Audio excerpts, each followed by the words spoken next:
اللہ سبحانہ تعالیٰ کے حق کے بعد سب سے بڑا حق انسانوں میں سے ہم پر والدین کا حق ہے۔ ارشاد باری تعالیٰ ہے، اور آپ کے رب نے فیصلہ کر دیا ہے کہ تم اس کے سوا کسی کی عبادت نہ کرو اور والدین کے ساتھ احسان کرو۔ اگر تمہارے پاس ان دونوں میں سے ایک یا وہ دونوں ہی بڑھاپے کی عمر کو پہنچیں تو تم انہیں اف تک نہ کہو اور نہ انہیں جھڑکو، اور ان دونوں سے عمدہ احترام والی بات کہو، اور ان دونوں کے لیے مہربانی سے عاجزی کے بازو جھکائے رکھنا اور کہنا، اے میرے رب ان دونوں پر رحم کیجیے جیسا کہ ان دونوں نے بچپن میں میری پرورش کی ہے۔ وَقَضَىٰ رَبُّكَ، تیرے رب نے فیصلہ کر دیا۔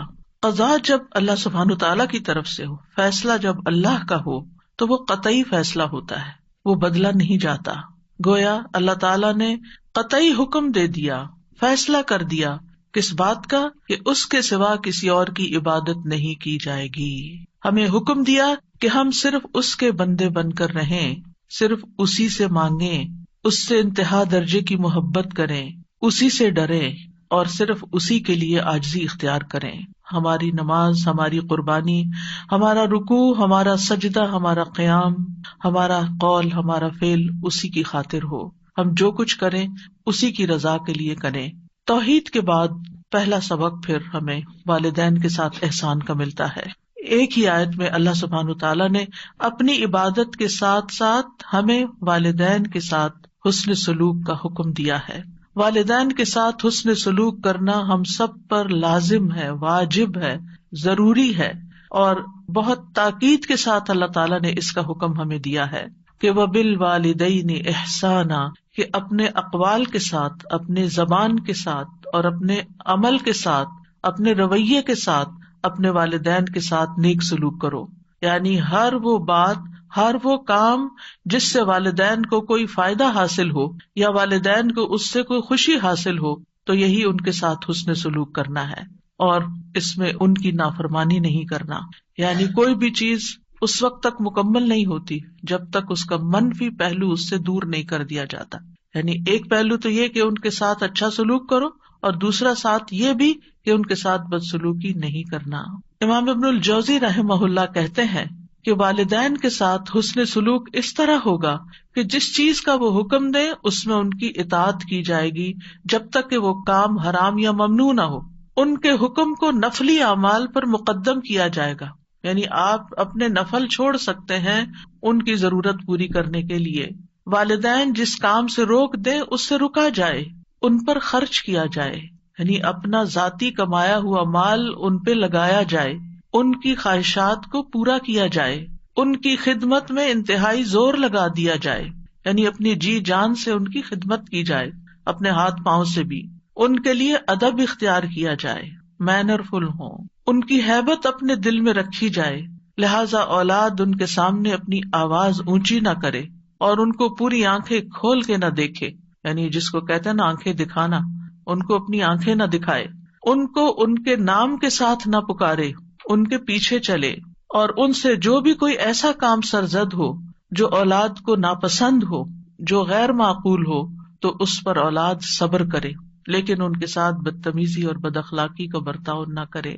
پھر فرمایا اما یبلغن عندک الکبر، اگر ان میں سے تمہارے پاس کوئی بڑھاپے کی عمر کو پہنچ جائے، یعنی پہلے تم والدین کے پاس تھے، تم ان کے محتاج تھے، اب بڑھاپے اور کمزوری کی وجہ سے وہ تمہارے پاس آ گئے اور وہ تمہارے محتاج ہو گئے، تمہارے ضرورت مند ہو گئے، تو ایسی صورت میں جب وہ تمہارے پاس رہتے ہیں تو پھر کیا نہ کرو، فلا تقل لہما اف، ان سے اف تک مت کہو۔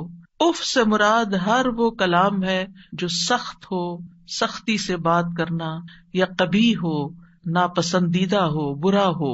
اصل میں اف ہر گندی اور قابل نفرت چیز کو کہتے ہیں، گندی اور قابل نفرت چیز اف۔ عربوں میں اف اور تف، اف ناخنوں کی میل کو کہتے ہیں، اور تف وہ حقیر چیز جو زمین سے آپ اٹھاتے ہیں، یعنی بالکل بیکار سی۔ تو والدین کے لیے اف اور تف کا لفظ استعمال نہیں کر سکتے۔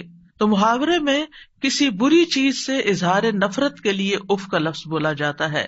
یہ ایسا کلمہ ہے جس میں بیزاری اور اکتاہٹ پائی جاتی ہے۔ اف یعنی انسان اپنی بیزاری دکھاتا ہے اور اکتاہٹ دکھاتا ہے، تو ایسا کرنا منع ہے۔ یعنی اکتاہٹ کا ہلکا سا کلمہ جس میں 2 حرف ہیں، اف، وہ بھی نہ کہو. کہاں یہ کہ بڑے بڑے سینٹینسز اور بڑی بڑی اسپیچز ان کے سامنے کر ڈالو کہ جس میں سخت الفاظ سے ان کے ساتھ تم بات کر رہے ہو. ولا تنہرہما، اور ان کو جھڑکو بھی نہیں. نہر کہتے ہیں سختی سے جھڑکنے کو، یعنی ان کو ڈانٹ نہیں سکتے. یعنی کسی ایسے کام میں ان کے ساتھ ڈانٹ کے بات مت کرو جو تمہیں پسند نہیں. نہ دل میں بیزاری آئے، نہ زبان سے بیزاری کا اظہار ہو، اور نہ ہی رویے میں بیزاری ہو. اف دل کی بیزاری کا زبان سے کلمہ ادا کرنا ہے، اور تنہر کا مطلب یہ ہے کہ ڈانٹ ڈپٹ کرنا. تو ایک طرف حکم کیا دیا گیا کہ احسان کرو، اور دوسری طرف یہ کہ احسان کرتے ہوئے، نیکی کرتے ہوئے جب تھک جاؤ یا کوئی ایسی بات والدین کی طرف سے تمہارے سامنے آ رہی ہے جس سے تم بیزار ہوتے ہو تو اس بیزاری کا اظہار بھی نہ کرو، نہ زبان سے اور نہ رویے سے، بلکہ ہمیشہ سعادت مند اولاد کی طرح ان سے معاملہ کرو. وَقُلْ لَهُمَا قَوْلًا كَرِيمًا، اور ان کے ساتھ بہت اچھی بات کرو، سب سے زیادہ نرم، دھیمی، جس میں ادب ہو، حیا ہو، وقار ہو. یعنی ریسپیکٹفل مینر میں ان کے ساتھ بات کرو، عزت کے ساتھ بات کرو. مجاہد کہتے ہیں کہ تم ان کا نام نہ پکارو، یعنی ان کا نام نہ لو، بلکہ اگر کبھی ذکر کرنا ہو تو ان کی کنیت سے، یا اگر سامنے بلا رہے ہیں تو اے ابا جان یا اے امی جان، یا جو بھی کسی معاشرے یا کلچر میں رائج ہے وہ لفظ جس میں ادب اور احترام موجود ہو. اسی طرح ایک قول یہ ہے قولاً کریمہ سے کہ جس طرح بچپن میں وہ تمہارے پیشاب پخانہ کو صاف کرتے وقت کوئی کراہت محسوس نہیں کرتے تھے، تمہارے پیمپر چینج کرتے، اور ایک وقت تھا جب پیمپر بھی نہیں ہوتے تھے، بچے کپڑے بھی خراب کر دیتے تھے اور بھی طرح طرح سے اپنی غلاظت پھیلا دیتے تھے، تو والدین بغیر کسی نفرت کے اور بغیر منہ بنائے اور بغیر کسی بیزاری کا اظہار کیے تمہاری ساری نجاست دھوتے رہے، صاف ستھرا کرتے رہے تمہیں، بلکہ محبت سے پیش آتے رہے. اب تم بھی ان سے وہی سلوک کرو کہ اگر تمہیں اب ان کی کوئی نجاست صاف کرنی پڑے، انہیں نہلانا پڑے، یا ان کے رال صاف کرنے پڑے، یا ان کے جسم سے نکلنے والی کسی اور گندگی کو صاف کرنا پڑے، تو اس میں بیزاری کا اظہار نہ کرو، بلکہ ان کا جو کام بھی کرو محبت کے ساتھ کرو. پھر فرمایا وَاخْفِضْ لَهُمَا جَنَاحَ الذُّلِّ مِنَ الرَّحْمَةِ، کہ ان کے لیے رحمت کے ساتھ عاجزی کے پر جھکا لو.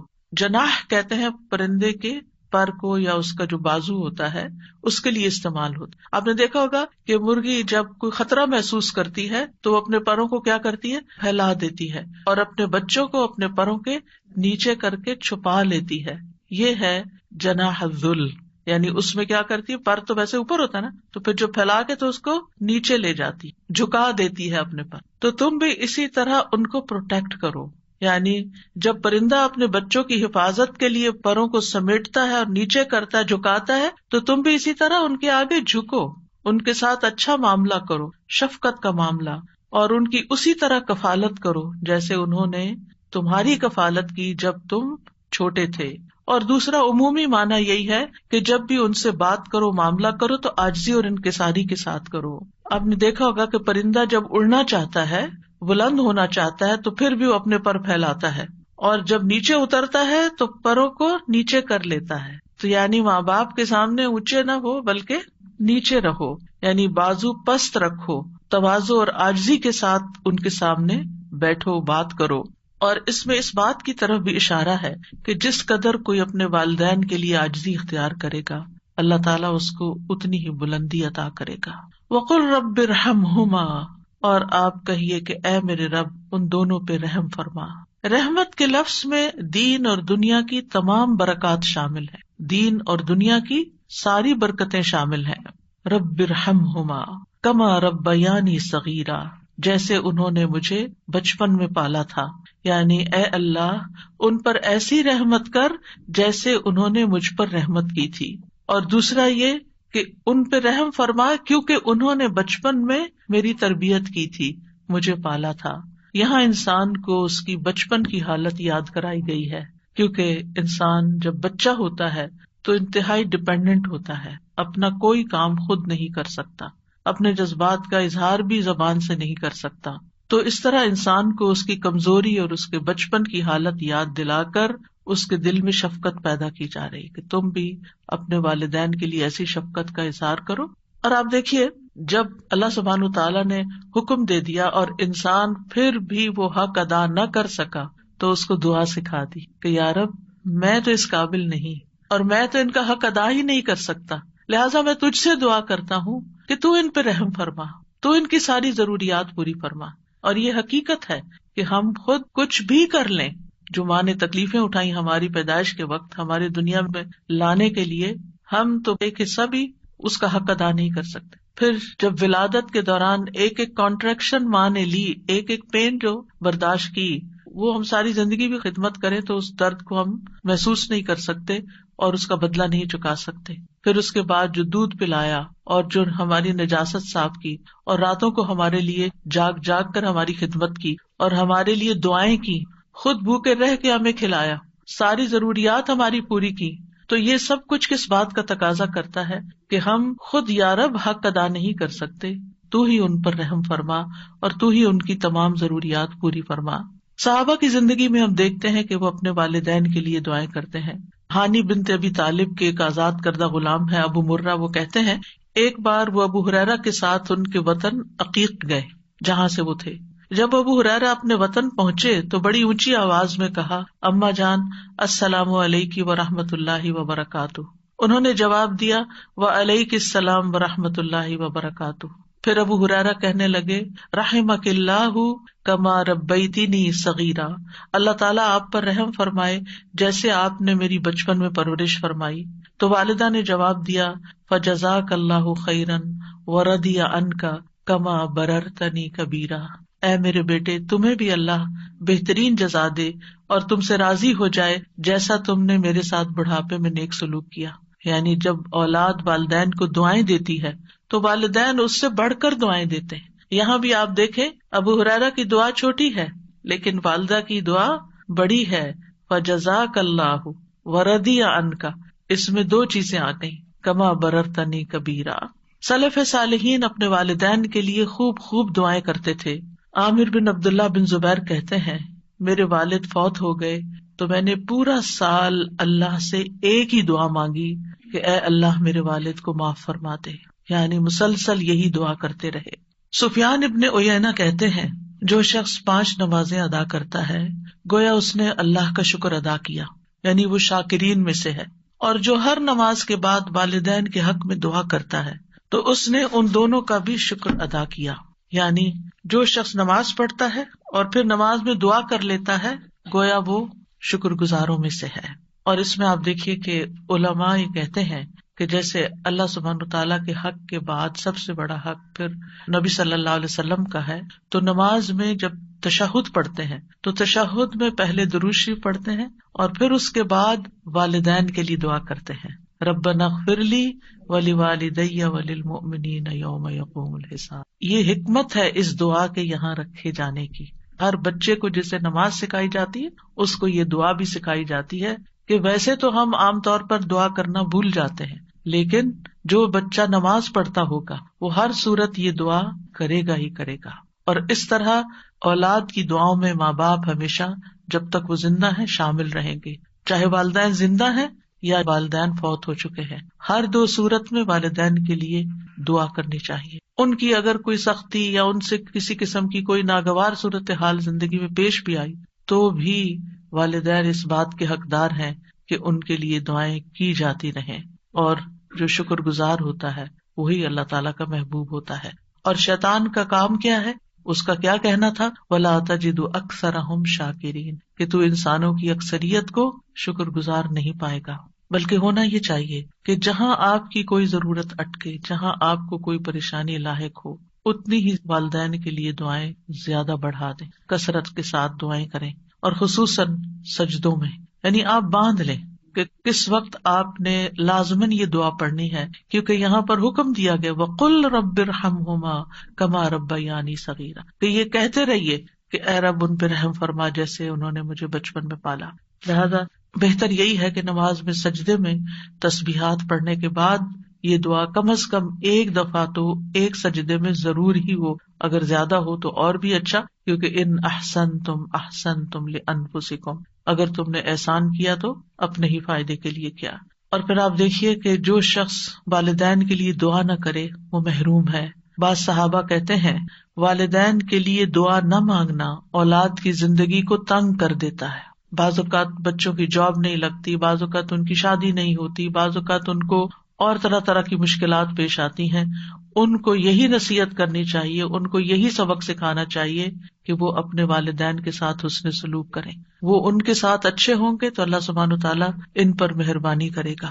یہ مشکلات کے حل کے لیے، پرابلمس کو دور کرنے کے لیے، غم اور دکھ اور ڈپریشن کا علاج ہے کہ انسان زیادہ سے زیادہ والدین کے ساتھ احسان کا سلوک کرے. بلکہ جب کسی بھی انسان کے ساتھ احسان کرے تو سوچے کیا میں نے اپنے والدین کے لیے بھی کچھ کیا.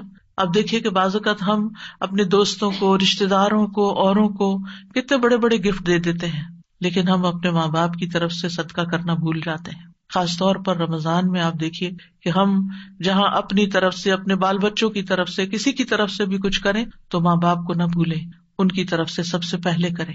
کیونکہ اللہ سبحانہ وتعالیٰ نے اپنے حق کے بعد والدین کا ذکر کیا ہے. سورۃ النساء میں آتا ہے وَاعْبُدُوا اللَّهَ وَلَا تُشْرِكُوا بِهِ شَيْئًا وَبِالْوَالِدَيْنِ إِحْسَانًا، اور اللہ کی عبادت کرو اور اس کے ساتھ کسی چیز کو شریک نہ بناؤ، اور اپنے ماں باپ کے ساتھ حسن سلوک کرو.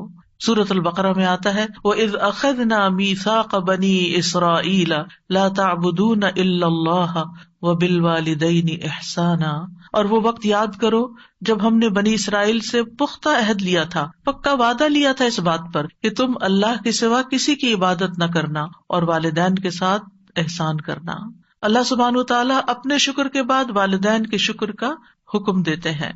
سورۃ لقمان میں آتا ہے وَوَصَّيْنَا الْإِنسَانَ بِوَالِدَيْهِ حَمَلَتْهُ أُمُّهُ وَهْنًا عَلَى وَهْنٍ وَفِصَالُهُ فِي عَامَيْنِ أَنِ اشْكُرْ لِي وَلِوَالِدَيْكَ إِلَيَّ الْمَصِيرُ، اور ہم نے انسان کو اپنے والدین کے ساتھ نیک سلوک کا تاکیدی حکم دیا. اس کی ماں نے اسے کمزوری پر کمزوری سہتے ہوئے اپنے پیٹ میں اسے اٹھائے رکھا. یعنی پریگنینسی کے دوران صحت مند سے صحت مند ماں کسی نہ کسی طرح ضرور متاثر ہوتی ہے اور اس کے اوپر کمزوری کے پیچز آتے ہیں، اور 2 سال اس کے دودھ چھڑانے میں لگے، یعنی اپنی ہڈیوں کی کیلشیم تمہارے اندر ٹرانسفر کر دی. اسی لیے یہ حکم دیا کہ میرا شکر ادا کرو اور اپنے والدین کا بھی. آخر میرے ہی پاس لوٹ کر آنا ہے، واپس تو میرے پاس آنا ہے، پھر میں تمہیں بتاؤں گا کہ تم کیا کر کے آئے ہو.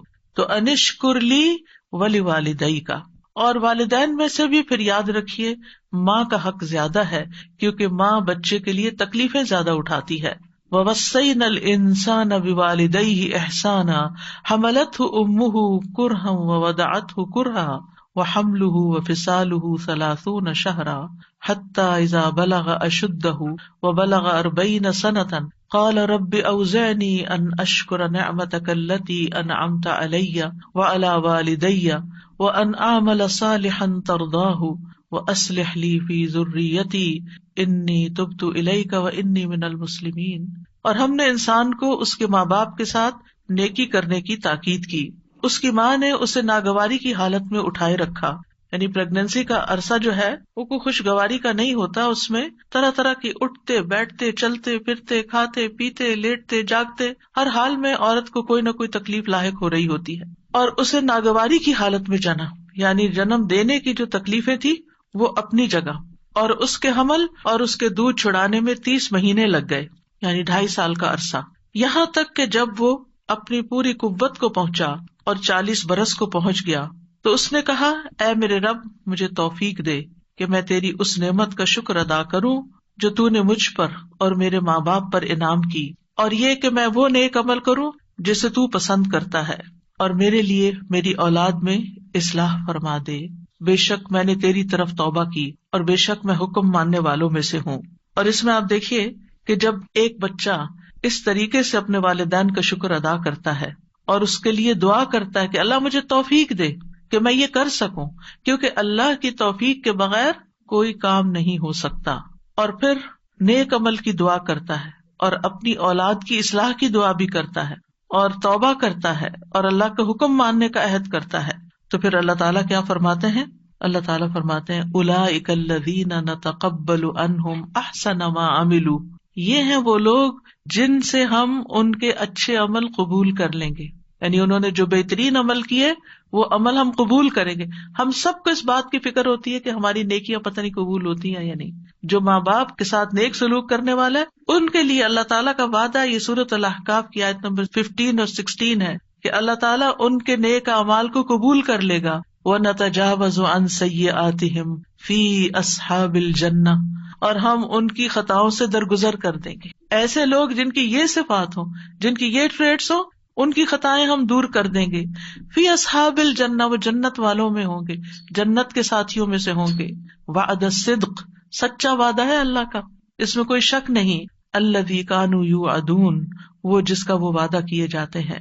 اور پھر اس کے برعکس والذی قال لوالدیہ اف لکما، وہ بچہ جو اپنے ماں باپ کو اف کہتا ہے اور کہتا ہے اتعداننی ان اخرج، تم مجھے دھمکیاں دیتے ہو کہ میں دوبارہ مرنے کے بعد نکالا جاؤں گا.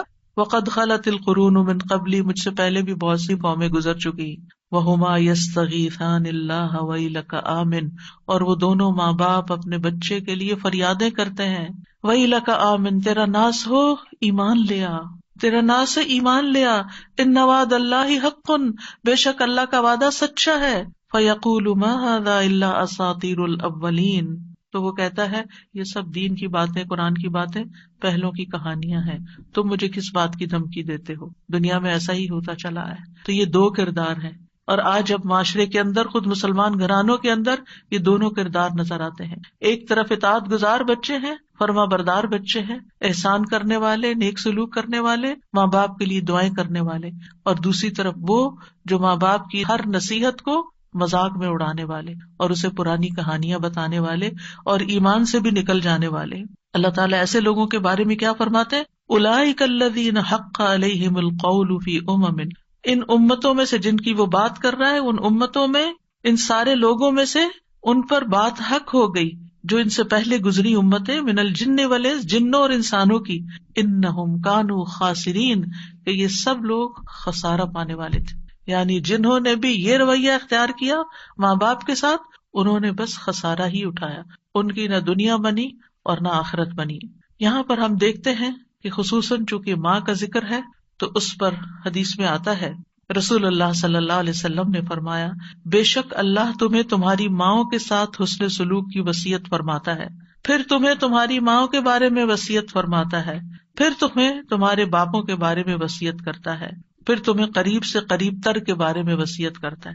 اس کے بعد باقی رشتہ داروں کا اور باقی لوگوں کا حق آتا ہے، پہلے ماں کا، پھر باپ کا، اور پھر باقی رشتوں کا. ایک اور روایت کے اندر جو سنن نبی داؤد کی ہے کہ ایک شخص نے عرض کیا، اے اللہ کے رسول، میں کس کے ساتھ نیکی کروں، کس کے ساتھ حسن سلوک کروں؟ آپ نے فرمایا اپنی ماں کے ساتھ، پھر اپنی ماں کے ساتھ، پھر اپنی ماں کے ساتھ، پھر اپنے باپ کے ساتھ، پھر قرابت داری میں جو زیادہ قریب ہوں. تو واضح طور پر بتا دیا گیا کہ انسان کے حسن سلوک کا سب سے زیادہ مستحق کون ہے. جب انسانوں کے ساتھ نیکی کرنے کا خیال آئے تو سب سے پہلے والدین کو یاد کریں، ان کے ساتھ احسان کریں.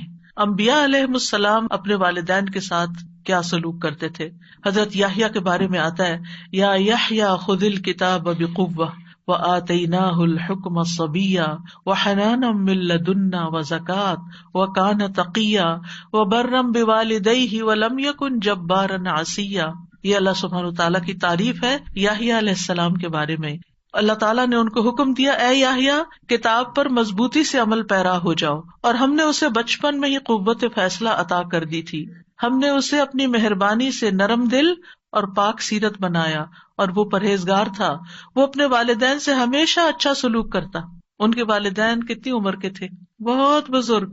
حضرت زکریا علیہ السلام انتہائی بوڑھے ہو گئے تھے اور والدہ بھی بہت بوڑھی تھی جب وہ پیدا ہوئے. تو آپ سوچئے کہ ایک بچہ جس نے پیدا ہوتا ہی بوڑھے والدین دیکھے، اس کے لیے تو زندگی کی وہ بہاریں گزر گئی نا جو والدین کی جوانی کی ہوتی.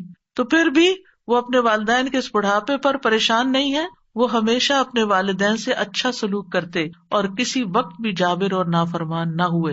وَلَمْ يَكُنْ جَبَّارًا عَصِيًّا، کبھی نافرمانی نہیں کی. ہم میں سے کون کہہ سکتا ہے کہ ہم نے اپنے ماں باپ کی کوئی بات نہیں ٹالی؟ مانی کون سی، اور کتنی ٹالی، کتنی کا انکار کر دیا. عیسیٰ علیہ السلام کی صفت میں آتا ہے وبرم بوالدتی ولم یجعلنی جبارا شقیا، اور میں اپنی والدہ سے بہتر سلوک کرتا رہوں اور اس نے مجھے جابر اور بدبخت نہیں بنایا۔ یاد رکھیے ماں کے ساتھ نیکی جہاد سے زیادہ اہم ہے۔ معاویہ بن جاہمہ کہتے ہیں میں نے رسول اللہ صلی اللہ علیہ وسلم کی خدمت میں حاضر ہو کر عرض کیا، اے اللہ کے رسول، میں آپ کے ساتھ مل کر جہاد کرنا چاہتا ہوں۔ ابتغی بذلک وجہ اللہ والدار الآخرہ، اس سے میرا مقصد اللہ کا چہرہ ہے اور آخرت کا گھر ہے۔ رسول اللہ صلی اللہ علیہ وسلم نے فرمایا، تیرا بھلا ہو، کیا تیری ماں زندہ ہے؟ میں نے کہا جی ہاں۔ آپ نے فرمایا واپس جا کر اس کی خدمت کر۔ پھر میں نے دوسری طرف سے آ کر عرض کیا، اے اللہ کے رسول، میں آپ کے ساتھ مل کر جہاد کرنا چاہتا ہوں۔ ابتغی بذلک وجہ اللہ والدار الآخرہ۔ آپ نے فرمایا تیرا بھلا ہو، کیا تیری ماں زندہ ہے؟ میں نے کہا جی ہاں۔ اے اللہ کے رسول، آپ نے فرمایا واپس جا کے ان کی خدمت کرو۔ تیسری دفعہ پھر ایسا ہی ہوا تو آپ نے تیسری دفعہ بھی ان کو یہی حکم دیا اور اس کے ساتھ مزید یہ کہا، وَيْحَكَ إِلْزَمْ رِجْلَهَا فَثَمَّ الْجَنَّةُ، تیرا بھلا ہو، اس کے قدموں میں پڑے رہو، جنت وہی ہے۔ جنت چاہیے نا، نیکی چاہیے تو جاؤ ان کی خدمت کرو۔ والدین سے حسن سلوک سب سے افضل عمل ہے۔ رسول اللہ صلی اللہ علیہ وسلم سے پوچھا گیا سب سے افضل عمل کیا ہے؟ آپ نے فرمایا وقت پہ نماز پڑھنا اور والدین کے ساتھ نیک سلوک کرنا، پھر اللہ کے راستے میں جہاد کرنا۔ یہ ہے ترتیب نیک اعمال کی۔ بعض لوگ اپنے رشتوں کو بھول جاتے ہیں، والدین کی کیئر ہی نہیں کرتے اور نیکی کے کام کرنے میں دوڑتے پھرتے ہیں، تو سب سے بڑی نیکی چھوڑ کر اس سے اگلے درجے پہ جانا، یہ تو پھر اپنی خواہش کی بات ہے۔ ایک شخص نے جہاد میں جانے کی نبی صلی اللہ علیہ وسلم سے اجازت مانگی۔ آپ نے پوچھا کیا تمہارے والدین زندہ ہیں؟ اس نے جواب دیا ہاں۔ آپ نے فرمایا فَفِيهِمَا فَجَاهِدْ، جاؤ ان دونوں میں جہاد کرو، یعنی جاؤ ان کی خدمت کرو، وہاں تمہارا جہاد ہے۔ کیونکہ بعض سچویشنز ایسی ہوتی ہیں کہ والدین ایسی ضرورت میں ہوتے ہیں کہ ان کی وہ ضرورت کوئی اور پوری ہی نہیں کر سکتا سوائے آپ کے، اور وہ خاص بیسک ضروریات ہوتی، مثلا ان کا کھانا پینا ہے، ان کا علاج معالجہ ہے، ان کی ایسی ضرورت ہے کہ جو آپ ہی نے کرنی ہے، لہٰذا اس خدمت کو کبھی بھی بھلانا نہیں چاہیے۔ پھر اسی طرح نفل عبادت سے زیادہ والدین کا حق ہے۔ مثلا اگر والد یا والدہ کرا رہے ہیں اور ان کو کسی دوا کی ضرورت ہے، یہ جسم دبانے کی ضرورت ہے، یہ واش روم لے جانے کی ضرورت ہے بیماری کی حالت میں، اور آپ کے میں نفل پڑھ کے آؤں گی، تو یہ نفل کسی کام کے نہیں پھر آپ کے لیے۔ اس سے بہتر ہے کہ آپ نفل مؤخر کریں، اور اگر وقت نہیں تو اس وقت کو پہلے اپنے والدہ یا والد کی خدمت میں یا ان کی ضرورت پوری کرنے میں لگائیں۔ اگر والدین مشرک ہوں، اگر والدین کفر کریں، وہ بدعت کریں، وہ شرک کریں، والدین اللہ کے نافرمان ہوں، غلط کام کرتے ہوں، تو کیا پھر بھی صلہ رحمی کرنی ہوگی؟ جی ہاں، پھر بھی صلہ رحمی کرنی ہوگی۔ ابو ہریرہ کہتے ہیں کہ رسول اللہ صلی اللہ علیہ وسلم کا گزر عبداللہ بن ابی ابن سلول کے پاس سے ہوا۔ وہ ایک جھاڑی کے سائے میں تھا۔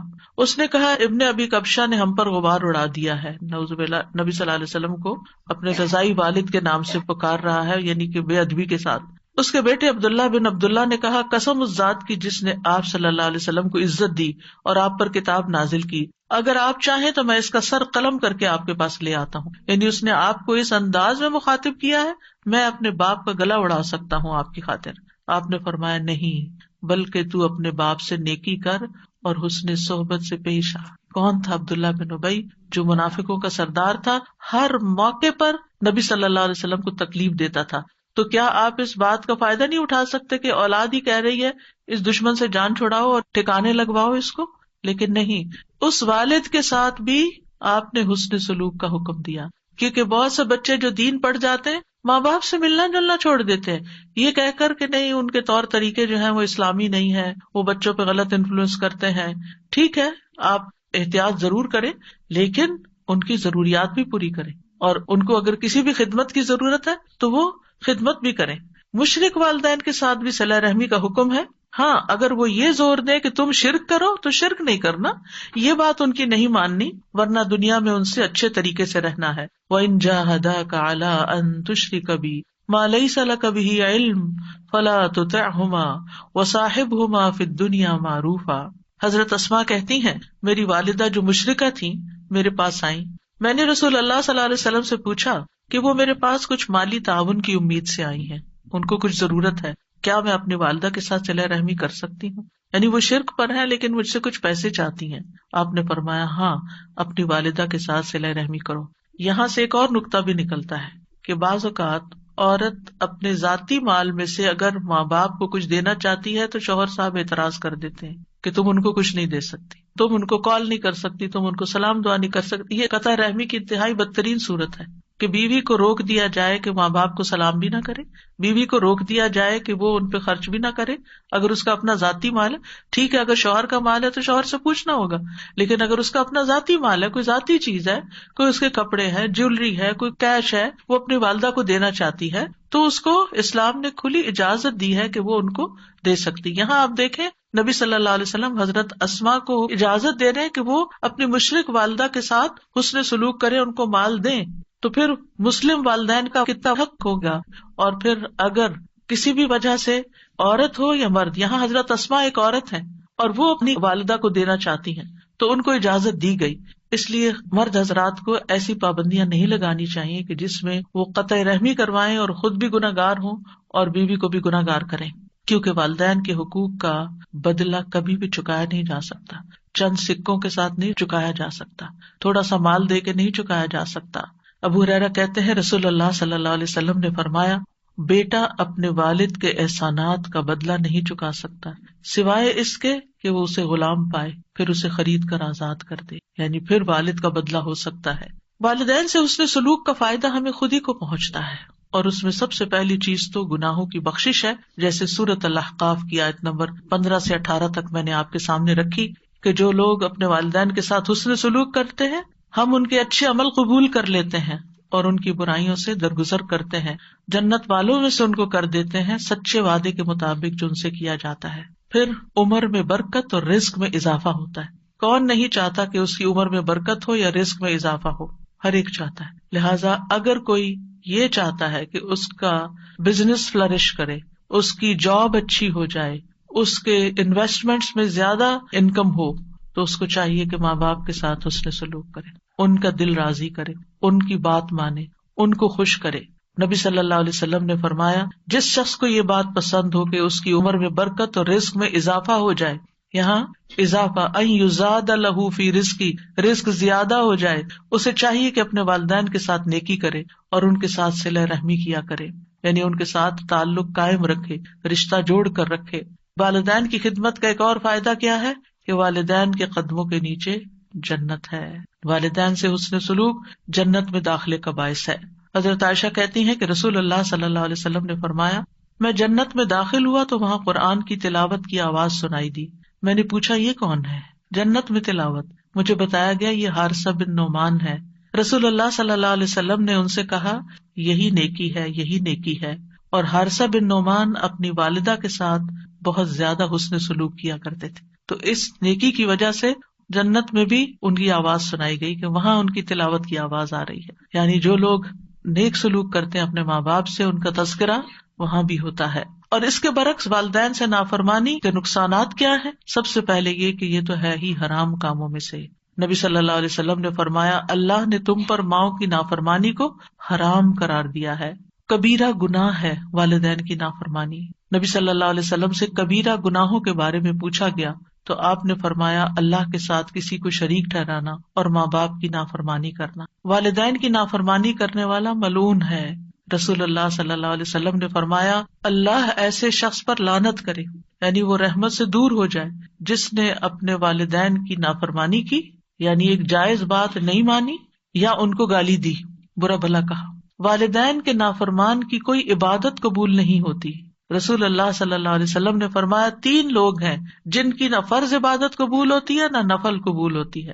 ان میں سے ایک والدین کا نافرمان اور بد سلوک، یعنی بات بھی نہیں مانتا اور سلوک بھی اچھا نہیں کرتا.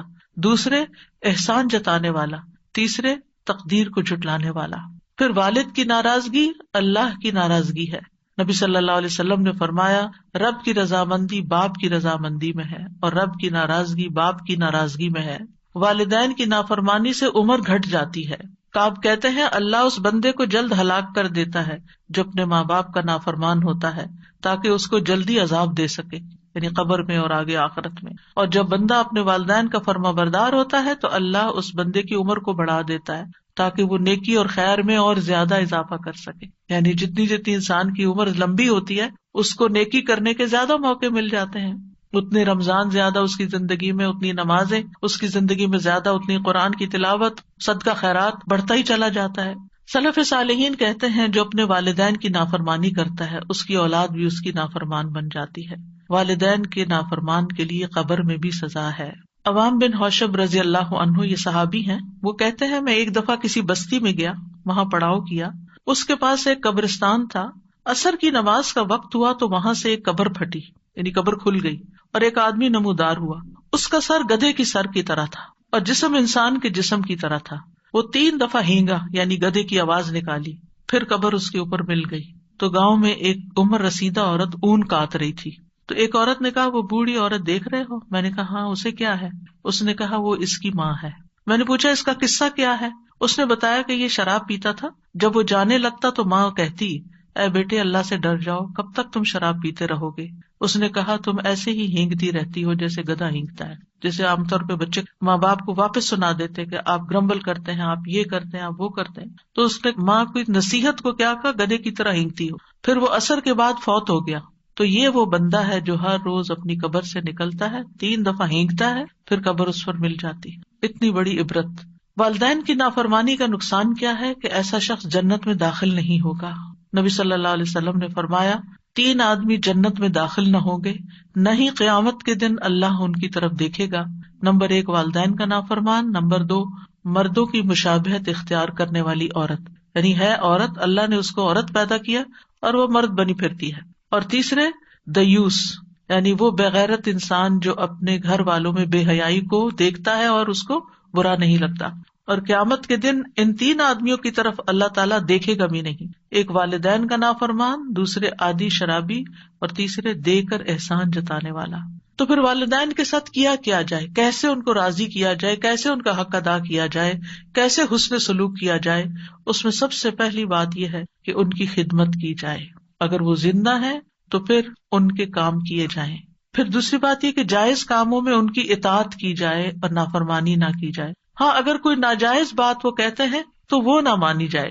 پھر یہ کہ ایسے کام کیے جائیں کہ والدین کے دل سے دعائیں نکلیں۔ نبی صلی اللہ علیہ وسلم نے فرمایا 3 قسم کے لوگوں کی دعائیں قبول ہوتی ہیں اور ان کی قبولیت میں کوئی شک نہیں۔ ان میں سے ایک والد کی دعا جو وہ اپنی اولاد کے لیے کرتا ہے، اور وہ کب کرے گا؟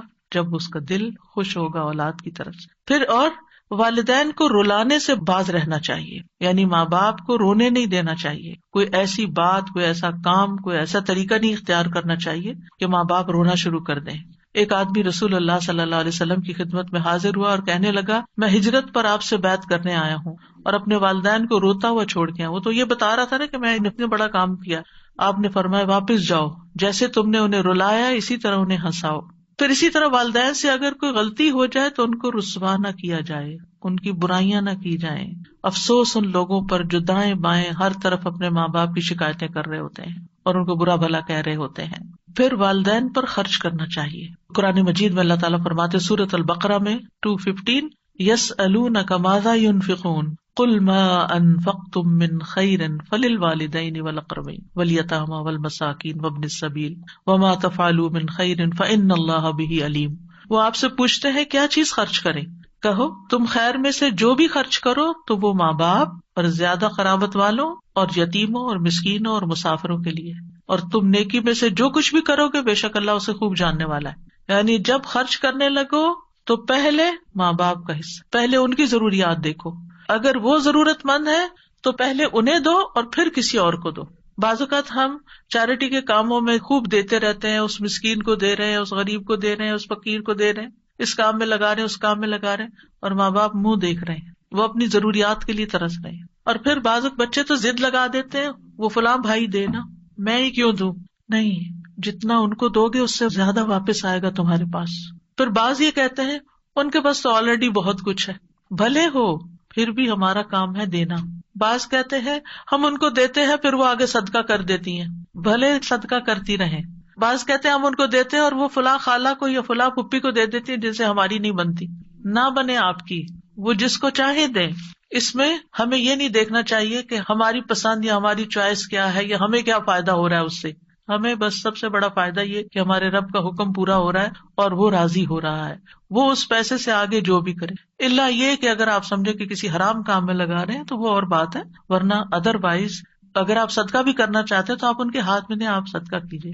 اور اگر وہ دنیا سے گزر چکے ہیں تو ان کی طرف سے پھر وہ جو زندگی میں آپ ان کو دیتے تھے نا، تو مرنے کے بعد بھی آپ ان کی طرف سے صدقہ کرتے رہیں، کیونکہ زندگی میں تو والدین کے ساتھ بعض اوقات بچے کہتے ہیں کہ چلو ماں باپ ہم سے خوش ہوں گے تو ہمیں بھی کچھ ملے گا، یا اچھا فیل کرتے ہیں، لیکن جب وہ فوت ہو جاتے ہیں اور آنکھوں سے اوجھل ہو جاتے ہیں اور اپنے ہاتھوں سے ان کو دفنا کے آ جاتے ہیں تو پھر اس وقت ہم آہستہ آہستہ بھولنے لگتے ہیں. نہیں، ان کو تب بھی نہیں بھولنا اور ان کی طرف سے صدقہ خیرات کرتے رہنا ہے. پھر یہ کہ اگر اپنے پاس نہیں تو ایسی صورت میں کمائی کر کے محنت کر کے ان پہ خرچ کیا جائے. طارق محربی کہتے ہیں ہم مدینہ آئے تو رسول اللہ صلی اللہ علیہ وسلم ممبر پر کھڑے لوگوں سے خطاب فرما رہے تھے. آپ فرما رہے تھے دینے والے کا ہاتھ اونچا ہوتا ہے اور سب سے پہلے تم اسے دو جس کی کفالت کے تم ذمہ دار ہو، یعنی اپنے بچوں پر اولاد پہ خرچ کرو جو ان کی بیسک نیڈز ہیں. اپنی ماں کو دو، اپنے باپ کو دو، اپنی بہن کو دو، اپنے بھائی کو دو، پھر اپنے قریبی رشتے دار کو دو جو تمہارے قریبی ہو. یہ ترتیب بتا دی گئی، یعنی بیسک نیسیسٹیز گھر کی پوری کر کے پھر ماں سے شروع کر کے پھر باپ، پھر بہن، پھر بھائی، پھر قریبی رشتے دار، اور پھر جو تمہارے آس پاس قریب کے لوگ ہوں. اور اگر نہیں تو محنت کر کے دو. کہمس ایک بزرگ تھے، وہ پینٹ کے مسالے بنانے والے کارخانے میں کام کرتے تھے اور اس کے بدلے ان کو 1/3 درہم ملتا تھا. جب شام ہوتی تو وہ پھل خریدتے، پھر اس کو لے کر اپنی والدہ کی طرف آتے اور انہیں پیش کرتے. یعنی تھوڑا سا ہی ہوتا تھا لیکن اس تھوڑے میں سے بھی ماں کے لیے حصہ نکالتے. پھر یہ کہ والدین کی بات کان لگا کے سننی چاہیے، توجہ سے سننی چاہیے. محمد بن سیرین اپنی والدہ کے لیے جب لباس خریدتے تو سب سے زیادہ نرم لباس خریدتے تھے. جب عید آتی تو اپنی والدہ کا لباس خود رنگتے بھی تھے اور اپنی آواز کو کبھی اپنی والدہ پر بلند نہ کرتے تھے. اور وہ اپنی والدہ سے جب بھی بات کرتے ایسا لگتا تھا وہ کان لگا کر ان سے بات کر رہے ہیں. اور جو آدمی آپ کو نہیں جانتا ہوتا جب وہ آپ کو آپ کی والدہ کے پاس دیکھتا تو وہ والدہ کے پاس دھیمے انداز سے بولنے کی وجہ سے ان کو بیمار سمجھتا تھا. یعنی اتنے آرام سے باتیں کرتے تھے، پیار سے بات کرتے تھے. پھر نیکی کرنے کے بعد ماں باپ کو ثواب پہنچانا. ربیع بن خثیم راستے سے تکلیف دہ چیز کو ہٹاتے اور کہتے یا اللہ اس کا اجر میری والدہ اور میرے والد کو ملے. ان کو تو مل ہی گیا جس نے نیکی کی، لیکن چھوٹے چھوٹے کاموں کا ثواب بھی اپنے ماں باپ کو بھیجتے، کیونکہ وہ عقل مند لوگ تھے. ان کو پتا تھا کہ ان کے لیے جو کریں گے اس کا تو کئی گنا زیادہ لوٹ کر واپس آئے گا ہماری ہی طرف. تو وہ اس کو اپنی سعادت سمجھتے تھے. والدین دنیا سے چلے جائیں تو پھر بھی ان کے حقوق ادا کرنے چاہیے. سب سے پہلے تو ان کے لیے دعائیں. رسول اللہ صلی اللہ علیہ وسلم نے فرمایا مرنے کے بعد انسان کے اعمال کا سلسلہ منقطع ہو جاتا ہے سوائے 3 چیزوں کے جن کا ثواب میت کو پہنچتا رہتا ہے. صدقہ جاریہ کہ جو انسان اپنی زندگی میں خود اپنے ہاتھ سے اپنا مال کسی صدقہ جاریہ کے پروجیکٹ میں لگا جائے، جب تک وہ پروجیکٹ چلتا رہتا ہے آپ کو ثواب پہنچتا رہے گا. دوسرا، لوگوں کو فائدہ دینے والا علم جس سے لوگوں کی زندگی میں کوئی تبدیلی آئے، ان کی زندگی آسان ہو. تیسرے، نیک اولاد جو اس کے لیے دعا کرتی ہے. یعنی سب سے بڑا حق مرنے کے بعد کیا ہے کہ ماں باپ کے لیے دعائیں کرتے رہیں، خصوصاً ان کے گناہوں کی بخشش، استغفار. رسول اللہ صلی اللہ علیہ وسلم نے فرمایا بے شک اللہ عز و جل جنت میں ایک نیک آدمی کے درجے کو بلند کرتا ہے تو پوچھتا ہے اے میرے رب میرے درجات کہاں سے آئے؟ اللہ تعالیٰ فرماتا ہے تیرے حق میں تیری اولاد کے استغفار کی برکت سے. یعنی آگے ان کے درجے بڑھتے رہتے ہیں. ان کی طرف سے صدقہ کیا جائے. ایک آدمی نے عرض کیا میرے والد فوت ہو گئے اور انہوں نے مال چھوڑا لیکن وصیت نہیں کی، اگر میں ان کی طرف سے صدقہ کروں تو ان کے گناہ معاف ہو جائیں گے؟ آپ نے فرمایا ہاں. ایک اور آدمی نبی صلی اللہ علیہ وسلم کے پاس آیا، عرض کیا یا رسول اللہ صلی اللہ علیہ وسلم میری والدہ بغیر وصیت کیے اچانک فوت ہو گئی ہیں اور میرا گمان ہے کہ اگر وہ بات کرتی تو صدقہ کرتی، تو اگر میں ان کی طرف سے صدقہ کروں تو کیا ان کو اجر ملے گا؟ آپ نے فرمایا ہاں. اور والدین کی طرف سے پانی پلانے کا صدقہ خاص طور پر، اور خصوصاً اگر کسی ویسینٹی میں اس کی بہت ضرورت ہو، لیکن اگر کہیں پانی ہے تو پھر کسی اور اچھے پروجیکٹ میں ان کی طرف سے لگانا چاہیے. ایک شخص نے عرض کیا اللہ کے رسول میری والدہ فوت ہو گئی ہیں، کیا میں ان کی طرف سے صدقہ کر سکتا ہوں؟ آپ صلی اللہ علیہ وسلم نے فرمایا ہاں. میں نے عرض کیا زیادہ افضل کیا بات ہے؟ آپ نے فرمایا پانی پلانا.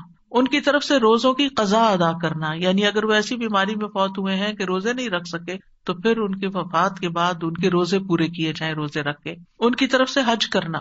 ایک خاتون نے حج کی نظر مانی لیکن کر نہ سکی، انتقال ہو گیا، تو بیٹی نے نبی صلی اللہ علیہ وسلم کی خدمت میں آ کر پوچھا کیا میں ان کی طرف سے حج کر دوں؟ آپ نے فرمایا ہاں تم ان کی طرف سے حج کر سکتی، تو اس کو حج بدل کہتے ہیں۔ فرمایا کیا تمہاری ماں پہ قرض ہوتا تو تم ادا نہ کرتی؟ تو اللہ کا حق بھی ادا کرو، کیونکہ اللہ زیادہ حقدار ہے کہ اس کا قرض ادا کیا جائے۔ تو اس سے بھی آپ دیکھ سکتے ہیں کہ قرضہ بھی ادا کرنا چاہیے اگر ماں باپ چھوڑ کر فوت ہوئے ہیں۔ ان کی نظر پوری کرنا، سعد بن عبادہ نبی صلی اللہ علیہ وسلم کے پاس حاضر ہوئے اور عرض کیا میری والدہ فوت ہو گئی ہیں، ان کے ذمے ایک نظر تھی، انہوں نے نظر مانی ہوئی تھی جسے وہ پورا نہیں کر سکی۔ آپ نے فرمایا تم ان کی طرف سے پورا کر دو، یعنی اولاد کو ماں باپ کے وعدے، نظر اور ان تمام چیزوں کو بھی پورا کرنا چاہیے۔ والدین کے دوستوں کے ساتھ نیکی کرنی چاہیے، یعنی اگر اپنے والدین حیات نہیں تو سوچئے کہ کون کون ایسے لوگ ہیں جو آپ کے ماں باپ کے بہت قریبی دوست ہیں، اگر وہ زندہ ہیں تو رمضان ہے ان کا حال چال پوچھیے، پھر عید آئے گی تو عید کی مبارک بھیجیے، ضرورت مند ہے تو کچھ پیسے بھجوا دیجیے گفٹ کے طور پر، یعنی کسی بھی طرح سے آپ ان کی خبر لے سکتے ہیں۔ نبی صلی اللہ علیہ وسلم نے فرمایا نیکیوں میں سب سے بڑی نیکی آدمی کا اپنے باپ کی وفات کے بعد اس کے دوستوں سے اچھا سلوک کرنا ہے۔ تو والدین کے لیے دعاؤں میں سب سے پہلے وہی دعا رب ارحمہما کما ربیانی صغیرا، رب ارحمہما کما ربیانی صغیرا، رب ارحمہما کما ربیانی صغیرا۔ اے ہمارے رب مجھے اور میرے والدین اور تمام مومنوں کو اس دن معاف فرما دینا جب حساب لیا جائے گا۔ اس دعا سے ہمیں دعا کی ترتیب بھی پتہ چلتی ہے کہ دعا مانگنے والا سب سے پہلے اپنے لیے دعا کرے، پھر اپنے والدین کے لیے کرے، پھر اپنی اولاد کے لیے کرے، کیونکہ عام طور پر ہم جب اولاد والے ہو جاتے ہیں تو ماں باپ کو عموماً اگنور کر دیتے ہیں، ان کو بھول جاتے ہیں یا ان کی خیر خبر نہیں لیتے، اور پھر دعاؤں میں بھی یاد نہیں رکھتے۔ بچہ بیمار ہے اس کے لیے دعا کر رہے ہیں، کوئی پاس نہیں ہو رہا، امتحان کے لیے اسٹرگل کر رہا ہے اس کے لیے دعا کریں، جاب نہیں ہے بچے کے لیے دعا کریں، شادی نہیں، بچے بچے بچے، ہر وقت بچے، اور ماں باپ اس میں اگنور ہو جاتے ہیں۔ اگر وہ زندہ ہو اور گھر میں ہو تو بھی وہ منہ دیکھتے رہتے ہیں، کب یہ بچوں سے فارغ ہوگی تو مجھے بھی کوئی کھانا پانی پوچھے گی، یعنی عموماً ترتیب یہی ہے۔ اور اگر ماں باپ بوڑھے ہو جائیں تو پھر اس بات میں بھی لوگوں کو پریشانی لگ جاتی ہے کہ اب ہمارے اوپر ذمہ داری آ رہی ہے، اب ہمیں یہ دیکھنے پڑیں گے۔ تو ان چیزوں کو اپنی سعادت سمجھنا چاہیے کہ شاید ہماری بخشش کا سبب بن گیا ہے، اور کرنا تو ہوتا ہی ہے، خوش دلی سے کریں، محبت سے کریں تو اجر و ثواب بھی کتنے گنا زیادہ ہو جائے گا۔ اور پھر آپ دیکھیے کہ دعاؤں میں ایک رحم کی دعا ہے اور دوسرے بخشش کی، یعنی قرآن کی ان دونوں آیتوں سے یہ پتہ چلتا ہے کہ ترتیب کیا ہے، رحمت کی دعا اور بخشش کی دعا۔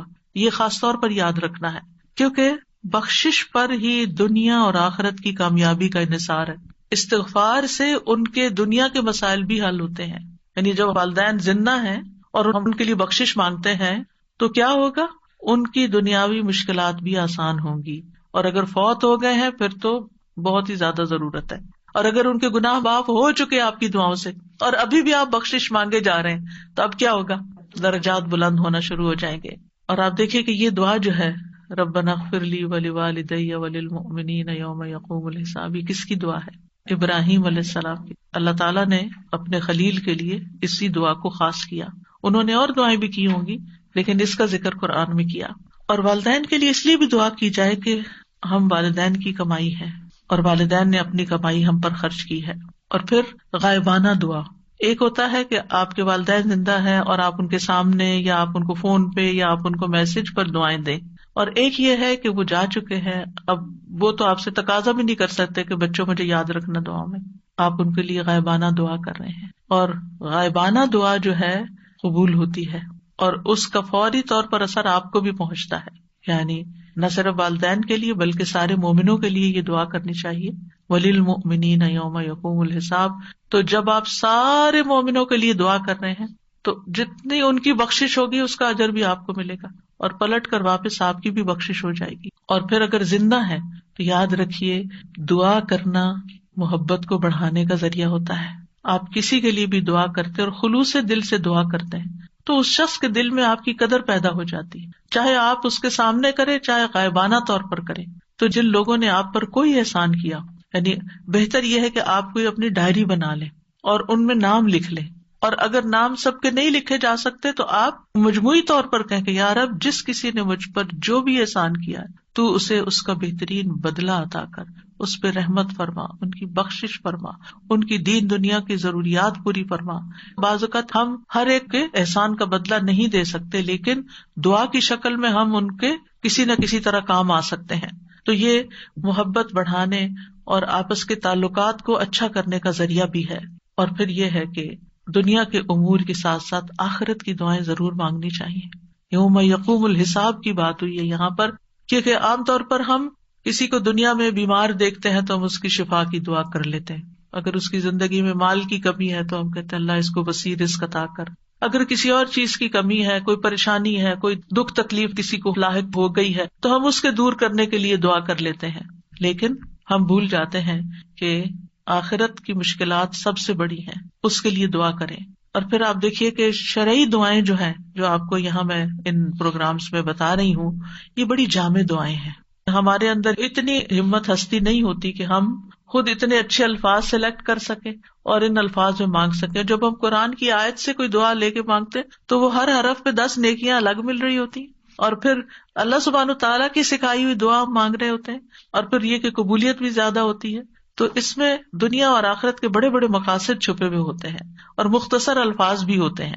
حضرت نوح علیہ السلام نے بھی ایک دعا کی تھی، رب اغفر لی ولوالدی ولمن دخل بیتی مؤمنا وللمؤمنین والمؤمنات ولا تزد الظالمین الا تبارا۔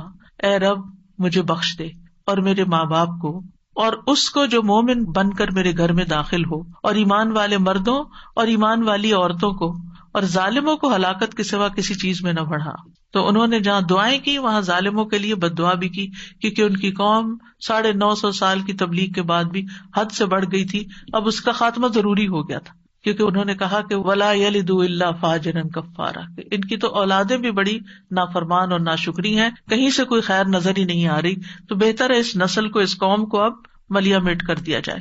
پھر ہے سورۃ النمل میں حضرت سلیمان علیہ السلام کی دعا، رب اوزعنی ان اشکر نعمتک التی انعمت علی وعلی والدی وان اعمل صالحا ترضاہ وادخلنی برحمتک فی عبادک الصالحین۔